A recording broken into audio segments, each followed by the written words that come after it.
Last thing, how we know the objectives were met, okay? How do we know that what our daily objective was? Did we meet that? Did we accomplish that goal? So if you're looking at like a lesson plan as a teacher, I'm going to put my teacher hat back on, right? If we're looking at a lesson plan for a teacher, for example, and we're looking at,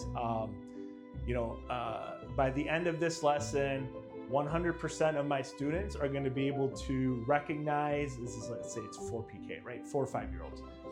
100% of my students are going to be able to recognize the first letter of their first name, capitalize and lowercase, right? That's the objective for the lesson, okay?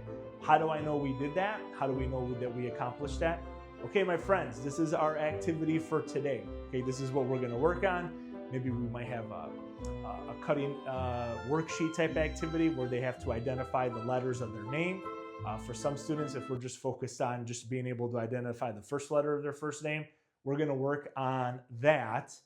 And then when we put our final project together, whatever that activity might be, me as the teacher, as the educator, is going to be able to ascertain if the students actually were able to identify the first letter of their first name, both capitalized and lowercase, right?